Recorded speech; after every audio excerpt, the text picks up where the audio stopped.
Hi there, and welcome to Pause to Reflect, a podcast, or a dogcast, if you will, all about, you guessed it, dogs. Hear inspiring stories of everyday people working with extraordinary dogs and how these dogs help their person in authentic and compelling ways. We will hear from the experts in their fields, including veterinarians, animal behavioralists, trainers, groomers, and so many more.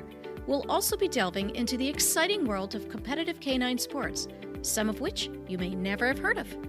I'm your host, Barbara Ann, so grab your bowl of treats and get ready to have a reason to smile today. Because dogs.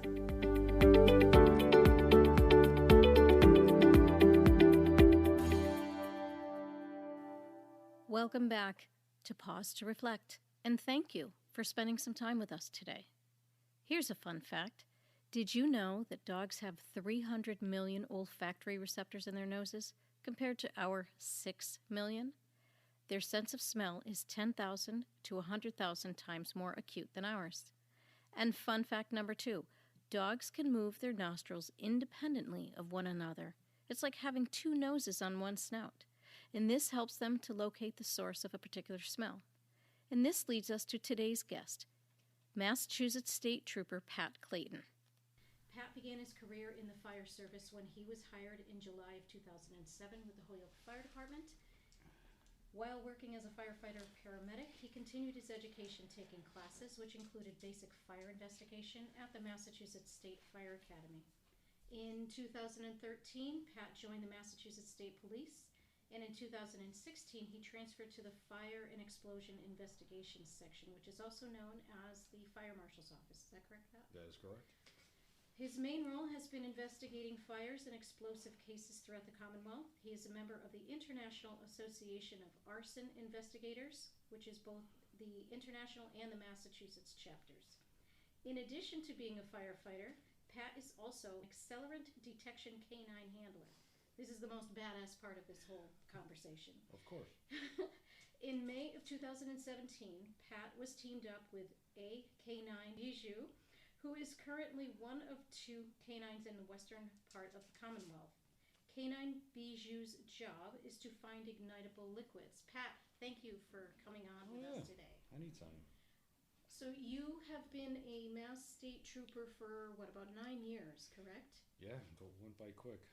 So you went from being a firefighter to being involved in the fire services, but as a state trooper. Yeah, it was kind of an interesting kind of progression because I was in college I went to school in Worcester, and I finished graduate school, and the fire department exam I took because I wanted to be on the state police, and I figured it was good. Their civil service test, clearly. So I figured it was a good opportunity to practice, so to speak, for the state police exam, which isn't offered frequently. And the civil service for the fire department, I think, is every 2 years. So I took the test and I did well, but I got in the fire department, and it was it was a great experience because it teaches you, rank and file and command structure, and I had a supervisor, and you have an experience of putting a uniform on, and as a Holyoke firefighter, was busy too, so I went to hundreds of structure fires as a firefighter. So I had that prior experience, and then state police, I took the exam. Actually, I took the exam, and around the same time I took the lieutenant's exam for the Holyoke Fire Department. I did well, and right around the time I was getting promoted to lieutenant at Holyoke, I basically got the call to go to the state police. And in 2013, I started the State Police Academy.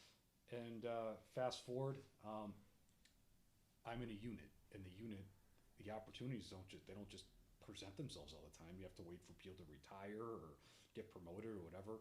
And there was an opportunity to get into the fire marshal's office, which kind of, when I was in the Holyoke Fire Department, I was assigned to the Flats, which is Engine 1, downtown, Station 1 headquarters. And the fire investigators for the state police have an office there. And I say, they do, I do. So it's like I worked in the same station that I now have an office in. But having said that, fast forward to get the opportunity even to get in the fire marshal's office was like an application process. It's a whole nother job within the job. So you have to do, you know, you have to apply, they do an interview, you've got to pass tests, you know, it's not an easy thing. So to get on the state police was hard. And then to stay on the state police, because, you know, there's probationary time, there's a year where, you know, it's a big challenge for years. And then I had the opportunity to apply for this role, and I was lucky enough to get it. But And that leads me to my second question, which was how you found yourself working with an arson dog. Oh, yeah. That even so that was transfer, kind of how the did that thing happen? was, it's all, you know, everything in life is timing, I guess. So I was lucky enough to get on the state police when I did, Mhm. which is 2013. 2014, I graduate in May 9th. And then I went to the road in Lee, like I said, everybody does. And they have a posting. So it's like, think like your bulletin board. There's openings that present themselves throughout the state. And you can go on a system that we have. It's like an internet system. And you can see when the jobs are posted. Now, the thing that was beneficial to me was that I had known the fire investigators because I worked in the same station as a Holyoke firefighter as my boss did. You know, so I had already known who they were and had some sort of a rapport with them to begin with. But so the job was posted, and I put my name in the hat, and I eventually got on. But not everybody in the state police fire marshal's office has a K9 either. So it just so happened that when I got into the office, one of the senior guys, he was like at 33 years on the job at the time, and his K9 was about 10 or 11. Her name was Nell, and she was coming to both, actually they were both coming to like their retirement, so they almost retired at the same day together. So the state trooper and his K9 retired from the state police around the same time, but because the job knew that they were going to be retiring soon, I got in the office, and I want to say 6 months later they asked me if I'd be interested in taking a K9. And it was one of those, like, you know, it's going to be a lot of work, but I talked to other K9 handlers, and they're like, it's the best thing ever because it makes you better at your job.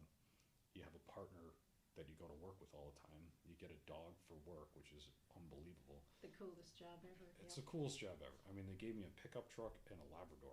Mhm. So, I mean, that was going to be my next question, is to tell us a little bit about her. But it sounds Yeah. like the timing was the perfect. timing was perfect because not everybody, and especially going back in the history, to get a K9 for the fire marshal's office was like a Huge. really big deal. And it still is a big deal, but Right. it's just the timing worked out in my favor because, again, not everybody with their life has the ability to take a K9. So when I got in the office, we had a guy, like I said, retiring. His dog was older. There was another guy in the office, he was a younger guy, and he already had a K9, which was young. But they wanted to get another dog in line because when this dog's name was Nell, when she retired, they needed to fill that void. Right. And it takes a while. I mean, you don't get a dog and the next day you're like, oh, I'm ready to like work a fire scene of a giant arson case. Like that takes a long time to get the confidence. And there's a lot to learn. I could talk forever about this, but when you get into the fire marshal's office, you are becoming a fire investigator. Fire and explosion investigation section is the name of the unit. So it's like, you're not going to walk into a fire scene and learn how to do the job right out of the gate. It takes years and years of experience.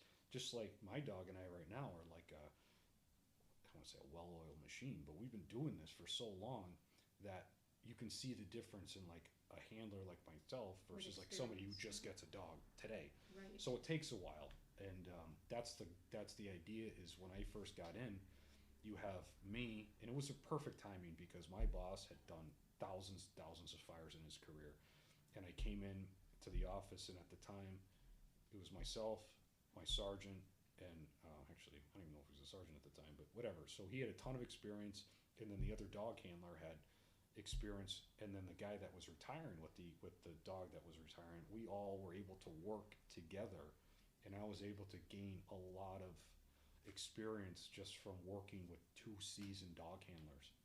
I mean, that's a huge deal. Because, I mean, it's easy to become lazy, but if you have like seasoned dog handlers that have done. So my boss, the sergeant, he's had 2 K9s in his career. So he's been a seasoned dog handler forever.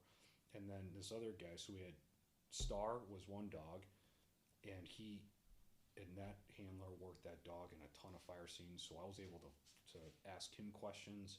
And then Nell's handler was, again, a guy who'd been on the job 34, 35, whatever years, and the dog was 10. So I was able to really learn a lot at the same time. It was a great experience, but it was very, very challenging because there's just so much to it. Right.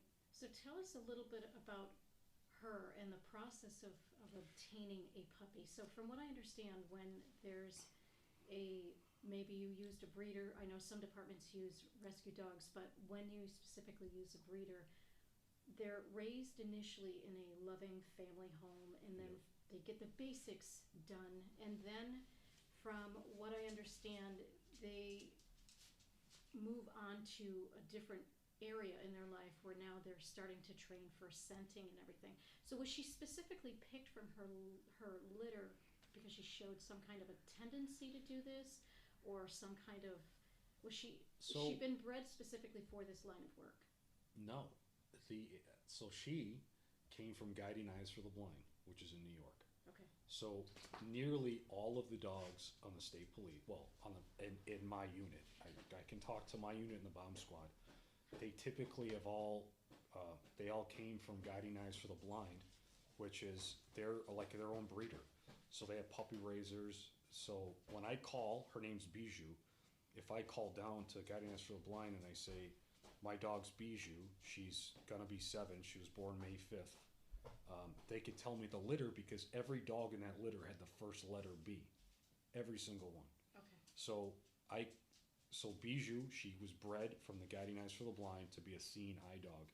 So from, not say day one, but she was raised to be a seeing eye dog. So think about all the take them to Walmart, take them to busy, loud places, get them environmentally, social, all that training that they do.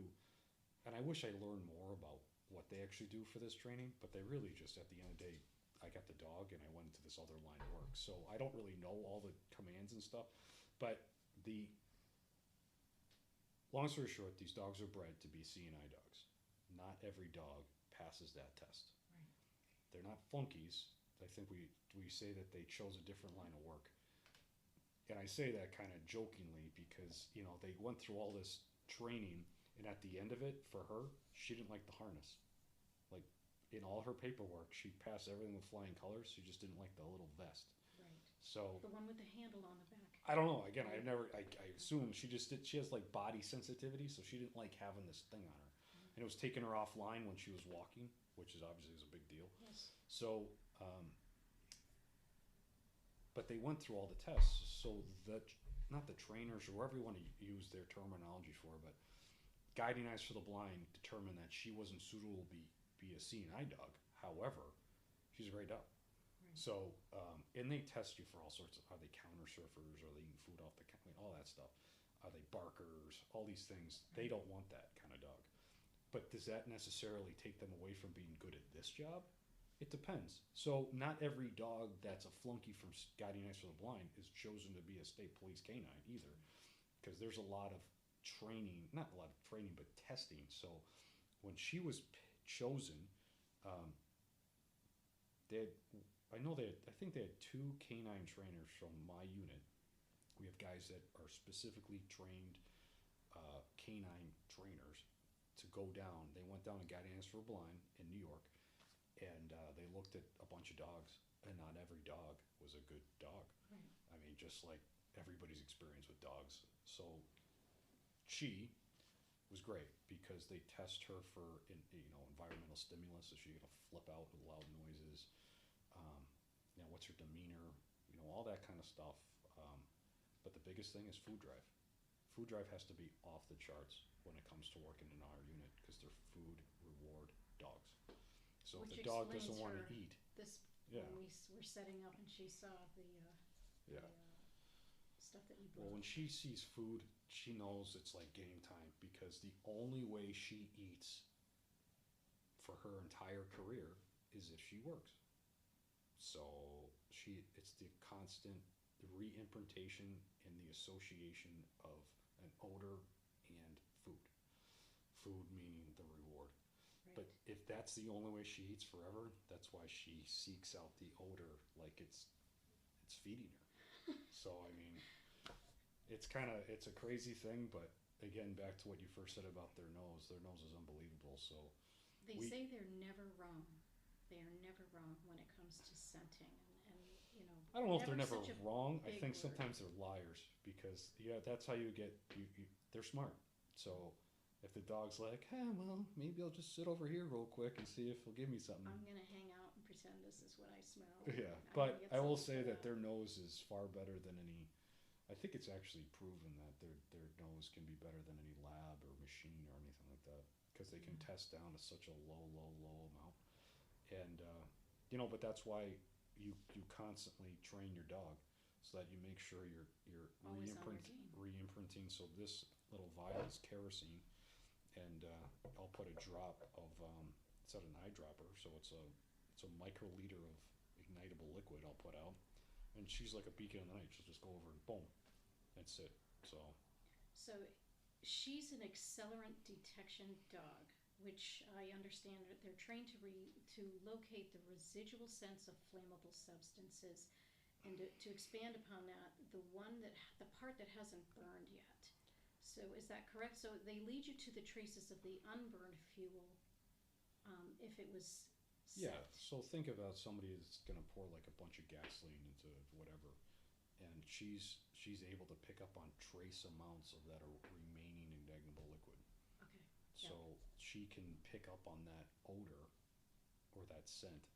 And I train her on 50% evaporated gasoline. And sometimes we all go with 90% evaporated gasoline and change it. So there's very trace amounts of that ignitable liquid left, and she's still able to. Still tell, yeah. But that's why, I mean, so back to the training, we also do quarterly in-service where it's a 3-day training that's put on by our K9 trainers, and they supervise that our dogs are finding what they should be finding in fire scenes. And one day of the year we have the state chemist come out and actually put the odors out and make sure that our dogs are finding what they should be finding.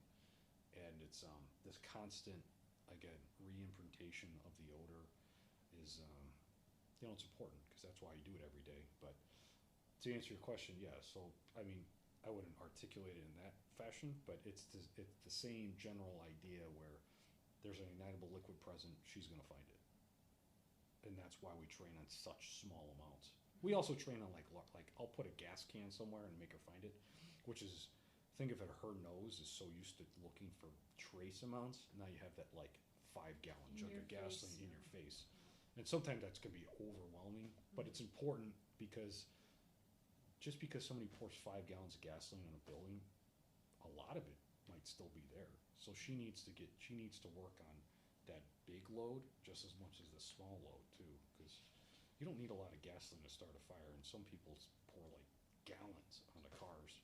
Go big or go home. I guess. So is it correct to say that you have to recertify yearly for this? Yep. You do. What does that entail? What is that? Well, that's kind of the same thing. So we have quarterly in service, Yep. Which is 3 days, which usually involves, all different sorts of evolutions. So the K9 trainer might have just like a crack line where you're going to find different odors, or building searches, which is he'll put different odors in a fire scene and make sure your dog is, because one, she's able to differentiate between like burnt stuff and ignitable liquid. She's not looking for like burnt residual whatever. She's looking for actual ignitable liquid. Well, she's not really looking for it. She's looking for food, but we associate it with ignitable liquid. The association. But so in a brief, the unused fuel. It's the remaining ignitable liquid that's there. So she is I deploy. I have a couple commands: seek, and then she looks for, the odor. But you have 3 days, and they're quarterly. So we go to different places all over the state. We have state police. Sometimes we're in Quincy at the Boston Fire Academy doing the burn building, or we'll be at fire scenes. We typically try to use recent fire scenes. So if I get called to a fire right now, house fire, whatever, we might use that fire scene as a training scene if it's okayed by the owner, because it's hard to replicate that much burnt stuff. So, so you have different training scenarios where you might have clothes line up. So we'll take like clothing, we might burn it a little bit, or we'll just flake out. When I say flake out, we'll put out like a bunch of clothes and deploy the dog, because I've had so many scenes where I actually needed to deploy my dog on people's clothes because they were the arsonist that set the car on fire with the gallons of ignitable liquid. Well, when you pour gas all over the top of a car, you're going to get some on you. And she's imprinted in 1 microliter, so all it takes is a drop to get on your clothes, and then that puts you with the car you just set on fire. So I end up doing that all the time. So again, you have quarterly in service, they're 3-day trainings, and then once a year you actually get the actual state chemist to come out. And we have this thing called wheels, but it's basically 4 cans on 2x4s at the end. So picture, like, they call them wheels, but it's basically 4 cans in a circle on the ground. And you run your dog over those 4 gallon paint cans, and they have an odor inside of them, and your dog's supposed to alert, and then you call out the letter of the can, but the state chemist is there to make sure that your dog's alerting to the right stuff. And they put distractors in there. They might put kitty litter, cat food, dog food, other burnt stuff. I mean, there's a lot to it. So, and then you get recertified at that point. The state chemist recertifies you so that they can testify in court that your dog is imprinted on the correct, they're alerting to the right ignitable liquid. Right, because you're brought into court. Yeah, yeah. For, yeah. So, and that's why, every day's training log is documented. There's a lot of documentation involved just because of, every certificate we've ever received, the graduation from the K9 Academy, and the constant, the training and the K9 handlers checking off that we're actually finding what we're supposed to find. Right. So, since she's an arson dog, how is that different from a bomb sniffing dog? Is that something that they can cross train in, or they normally just keep things like that separate? No, you would definitely keep it separate, because, and I'll give you one example. Well, for one, I can't say every bomb dog, because there's vapor wake dogs, and there's different sort of, like at Logan, they have different types of trained dogs. But for the most part, a bomb dog and a dog like mine are similar, but they're imprinted on different odor. So my dog is imprinted on heavy petroleum distillate, which is diesel fuel. She's looking for the diesel. A bomb dog would be looking for the AMPHO or the ammonium nitrate, whatever they're imprinted on. They're not looking for the fuel oil. They're imprinted on the explosive. If that makes sense. It does. It does. So they look for like black powder and things like that. Whereas my dog looks for 6 classifications of ignitable liquid. Those 6 classifications of ignitable liquids that I train my dog on, she could find any ignitable liquid. You're a fire investigator first. She's just the furry tool in the toolbox. She's the nose. So she's an asset and she's a partner, but she's not going to help me determine where the fire started. Right. That's on me. So if I get to a scene, if she gets into an actual odor, because I've had her so long, I can see her behavior change because she got into odor. Whereas if she's just over there and she's sniffing around and she leaves, I know that there's nothing there. You know what I mean? Mm-hmm. So it's like you get used to watching your dog and watching her work, and that's how you get better. So that brings me to the question of the moment that you realized that, without a doubt, that you two were a team, that you worked really well together. When did you find that it just clicked? This is my first real dog, and that was a big deal because the K9 sergeant, the guy in charge of the K9 training program and everything, he had asked, "You want a dog?" And I go, "Yeah." And I figured there'd be some heads up. I didn't have a kennel, I didn't have anything. So, and I remember going to lunch with some of the guys from the office, and I get a text, "Well, on our way back from New York." And I go, "What?" And I had a picture of my dog. I still have it of the picture from her at Guiding Us for the Blind, and I go, I don't have anything, and they're like, well, you have about 2 hours to go get it. So I immediately went to Petco and bought a whole bunch of stuff, dog toys and everything, and fast forward, bring her home, and again, my first dog. So I left her downstairs, and separation anxiety is a real thing. And she was not only, well, we hadn't bonded yet, so it wasn't like she was just nerved up. Imagine just all of a sudden you're in a different state, different people, different house, different world, and it took a while to kind of even that out. But I mean, once you start training, you quickly bond. And she picked up on. It took like 3 seconds to imprint odors. I mean, it's wild how fast they can pick up on that. But it was the constant retraining and working your dog and developing that bond. So it didn't happen like immediately overnight, but it was great when you go into your first. Like I went to my first call with the dog, and I was like, wow, that's awesome. It was like a success, and there's a good result. It's very rewarding. It can be frustrating, but yeah. But I think I can't like pinpoint like an exact like time, but all of a sudden she was like like she's right now. She's under my feet. She didn't want to go anywhere, and it's a good thing. How old was she when she was brought to your home? 18 months. She had already been through all this crazy rigorous training. That when she came to me, I was like, "Here's your dog." I didn't have like, this is what they trained on, because it was like bond with your dog for a week or two, and then you're going to be in K9 training. And it was a lot. It was about 3 months every day. Wow. Have you ever found yourself or Bijou becoming overwhelmed or unfocused during a job? I mean, just during a fire scene? Yeah, you get called to a scene and for whatever reason it's just not happening that day. No. I mean, I can get frustrated because you're working a scene and you kind of know what you're doing, and you could be but I could see generally sometimes like she's not working the greatest, maybe she's having an off day, but I usually just give her a break. As long as the biggest thing I always like, don't be mad at your dog. Your dog is just she's being a dog. Mm-hmm. Yeah. So she's trying her hardest, and sometimes it's maybe it's 95 degrees and humid out. I mean, there's so many things, and that was kind of like, it took a while to learn that. I mean, it took a while, but it was like, you realize your dog's not working that well one day, and you're like, all right, you should get in the air conditioning for a while and give you a rest. What is the most common question that people ask you when they find out what you and Bijou do for work?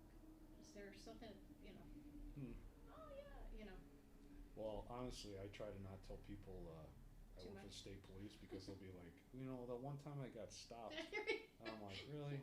Hey, I got this ticket. I haven't heard that one before. Or he did it. Or put cuffs on her. I'm like, whatever. But for the most part, when they find out, it's. I guess I've been so busy. It sounds like the weirdest response, but it's like I've been so busy since I've been on this job that I really haven't sat back to really appreciate it that much, because it's always like you're going from one thing to another. So we have a new dog handler in the West team now, but for a year and a half, she and I were the only K9 team in Western Mass. So when you say Western Mass, what is that? Which is like the Quabbin left. So I mean, that's Athol to Williamstown and Sheffield to Holland. It's a gigantic area. It's a big area. And we did. I think I looked at my cases, and I could be wrong, but it was like I pulled like 120 or 130 cases myself in a year, and it was going to K9 calls, going to Springfield to assist them, helping out, getting arson cases, like getting good arrests. But it was a busy year, and sometimes you forget about how cool the job is, because you're like, you can't really sit back. And I finished up a fire science degree kind of before then, and it was just. It's a busy thing, but I think for the most part, people are just always like, "Wow, that's pretty cool." It is cool.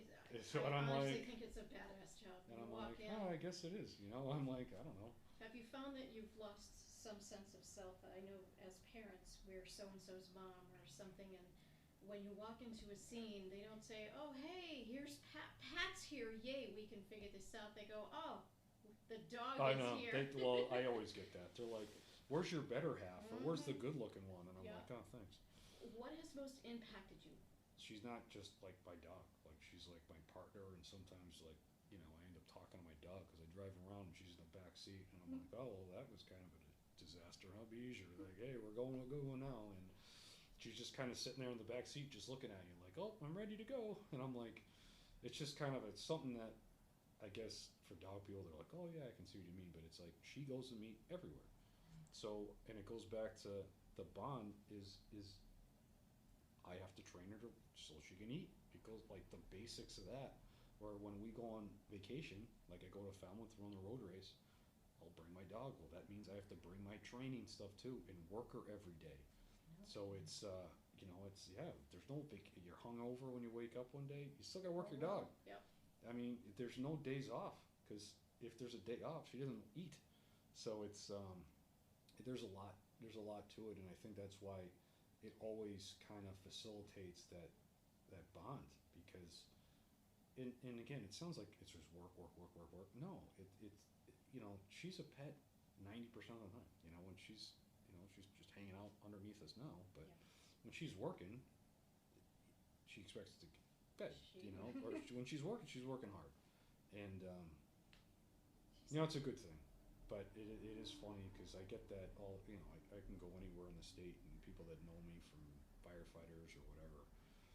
Because unfortunately, it's not unfortunately, but I go to a lot of fire scenes and I meet so many people and I don't remember half of them. But people know me because of the dog or they know the truck or whatever. And they're like, oh, they always remember the dog. Everybody always remembers. Everybody that's seen the dog, they remember the dog. Yep. They're like, oh, where's your dog? And I'm like, I don't know who you are, but she's in the truck. Who you are? Why are you talking to me? But that's kind of, because I mean, I work for the state police, but I haven't had my uniform on really in probably 2-3 years.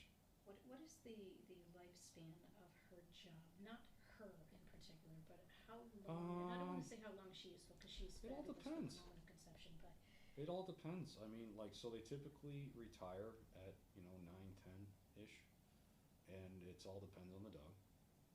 And they're dogs just like anybody else's dog. So some dogs get ailments, and unfortunately that happens.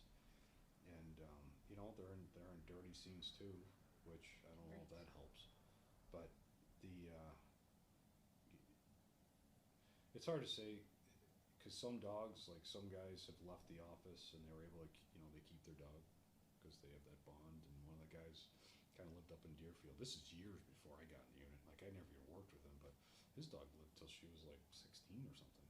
I mean, that's a full good life for a lab, I would think. So, it all depends on the dog, and I choose not to even think about it because you never know. you don't need to go there. No. Yeah, you just don't know. With that, if anyone can hear her, she's walking around. Bijou, what Do you think? think that they're going to use more and more dogs based on their success? Whether it's arson, whether it's sniffing, dogs seem to be the up and coming thing, even though they've been fabulous their entire lives. I think the Well, I world think is it coming depends. around. And so my personal feeling is that dogs, well, one, they're only as good as like their handler and their team and everything like that. I wish But- everybody could say that again for the people in the Yeah. back. Oh my goodness. But they're also need to work. So when I was working like as busy as I was, my dog was exceptional. Like I used to like get to work and she'd go do walk around, do the whole scene for me, like basically. And again, I'm watching her and I make sure we don't miss anything. We're doing it the right way. But when you go to a scene when you go to a fire scene 3 times a week, your dog's gonna be better than if you don't go to scenes ever. So I think if you saturate the area with dogs, it's probably almost not a good thing because they need to go to fire scenes. They need to get experience. So I think you have this happy medium where you don't like smoke your guys out because you only have one dog in the area or whatever because that's a lot. But I wouldn't want everybody in my team to have a dog either because there's not enough work to go around for that. But it's like I think you know, dogs need to still be going to real work. Because me training and putting drops out and doing that, which I have to do every day, doesn't replicate doing actual fire scenes when it's for real. You know, I've had guys, you know, guys set a car on fire, running from the fire scene, going there, deploying the dog on the guy, deploying the dog on the guy's clothes, getting alerts, going to the car, deploying the dog in the car, collecting alerts, getting samples, getting good cases. Well, if we had everybody had a dog, well, I wouldn't have been able to go to that, you know. And then we've had all sorts of crazy scenes. I could tell you stories and stories and stories of like wild, awesome K9 callouts. We had a scene in Berkshire. It was like a 6-hour K9 deployment because she had 20 plus alerts on the first floor alone. So by the time you collect samples and then I put them in paint cans because you need to keep the odor. So in order to collect evidence, you need to keep the odor in a sealed container. So you have a gallon can or whatever you're using, paint can, I mean a pint, quart, or gallon. It's airtight. So by the time you collect, like say for example, the rag, the trailer that was used, which is a soaked, ignitable liquid soaked, whatever. It was in this case it was like a rope or a rag or whatever, or a t-shirt. I need it, first she locates it, she alerts, which is a passive alert. She goes up, she basically sits and then uses her nose and points. So she doesn't scratch at it or she doesn't destroy the evidence, but she sits and points her nose exactly where the odor is. I collect that, I have to put it in a can and seal it up. But before I do that, I actually put the can outside and hide it and make sure that I want to make sure I collected the sample correctly. And so it takes a long time. And I mean, that took like 6 or 7 hours, just that one scene, because there's so many alerts. But it goes back to what I said, when she's working, she can't go on that same kitchen fire scene or that same living room scene and just alert to the scene. She's able, we do this thing called pinpoint accuracy, where I should be able to put a quarter on where she's alerting. So like think of like the top of her nose is like your fingernail. She's able to put her nose exactly on top of this thing right here. And I should be able to put a coin on it. Because fire scenes, I mean, imagine what a fire scene looks like. You have to, you know, it could be the third floor's onto the first floor now, and there's stuff all over the place, and, you know, there's a lot to it, but So it's the whole. I can't just collect the fire scene and ship it to the lab. Like, I have to be able to collect, basically. You know, That think of what needle you in can the put in, haystack. yeah, but that's why we have the dog. Yes. Because she's able to pinpoint, you know, accurately pinpoint exactly where the odor is, or where the odor is located, and differentiate between, you know, the burnt couch and all this to like, here's where the gasoline is in this scene. So And it's a big that's deal. Why she's cooler than people. Well, amongst other things, right, Bijou? Beige agrees. So, Well, yeah, thank you, Pat. I appreciate your time. no worries. And this was extremely educational for hopefully Oh. those listening, but definitely for me. My Again, little this partner. was Pat